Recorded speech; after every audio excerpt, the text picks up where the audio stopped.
Baik,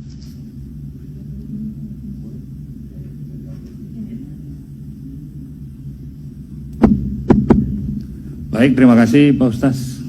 Kelihatannya Pak Ustaz masih punya waktu kira-kira 15 menit maksimal. Saya ingin memberikan kesempatan kepada Bapak Ibu, satu atau dua orang yang mungkin ingin bertukar pikiran terkait. Saya tidak mau ingin bertanya, Pak Ustaz tadi sudah menjelaskan, beliau tidak akan menggurui di sini.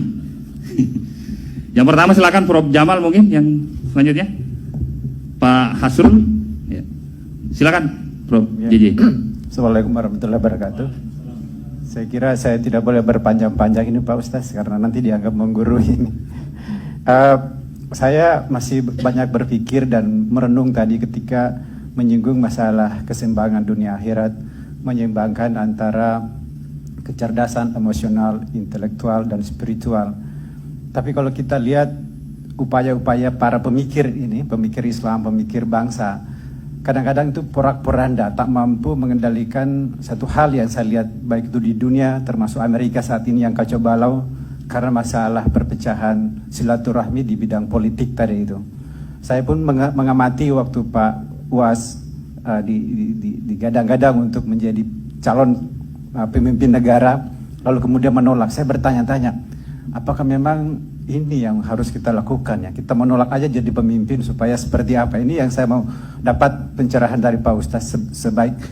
Bagaimana sebaiknya kita menyikapi secara Islami pilkada lebih dekat lagi ini, mungkin bulan-bulan Desember, dan ini adalah sumber perpecahan umat yang saya lihat yang belum mampu kita selesaikan di Indonesia, dan saya kira di dunia juga seperti itu. Adakah rumus-rumus kiat-kiat supaya kita bisa meredam ini dan memperkuat silaturahmi, tapi proses demokrasi bisa jalan, kebangsaan bisa mulus dengan kekuatan Islam dan kekuatan pemikir-pemikir Islami tentunya. Dan kira-kira kita berkontribusi seperti apa yang untuk memuluskan ini. Sekian Pak Ustaz. Terima kasih Profesor Jamal. Jadi saya ada membaca buku tipis judulnya Al-Munqidh Minad Dhalal, penyelamat dari kesesatan, ditulis oleh Imam Abu Hamid Al-Ghazali, meninggal tahun 505 Hijrah bertepatan dengan 1111 Masehi. Saya ingat karena mudah mengingatnya. 505 1111. Jadi Al-Ghazali ini dulu sampai pada puncak popularitas. Kalau dia ceramah di Baghdad, maka yang mengikut dia di belakang itu 70.000 orang. Jadi sangat populer waktu itu. Belum ada YouTube aja udah begitu terkenalnya. Bagaimana kalau Al-Ghazali itu hidup sekarang?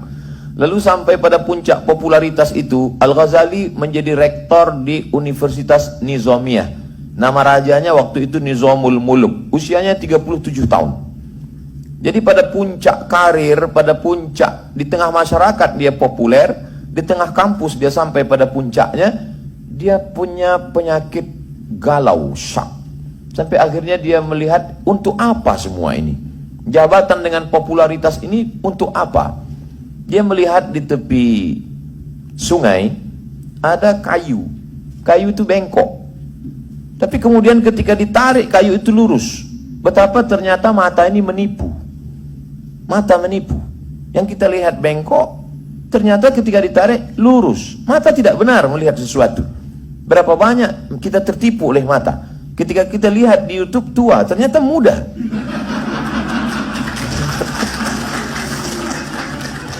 Akhirnya Al-Ghazali merasakan ada suatu keraguan tentang panca inderanya.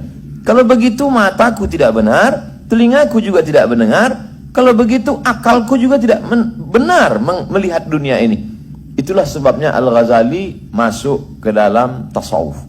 Jadi awalnya Al-Ghazali itu pemikir yang luar biasa. Makanya dia membantah filsafat habis-habisan. Kata dia akal itu semu. Maka dia bantah filsafat. Dia tulis buku berjudul Tahafud Al-Falasifah, jatuhnya filsafat. Dia membantah Syiah. Dia tulis buku judulnya Fadaih Al-Batiniyah. Dia juga membantah pemikiran yang tidak sesuai. Sampai akhirnya dia berkelana selama 11 tahun.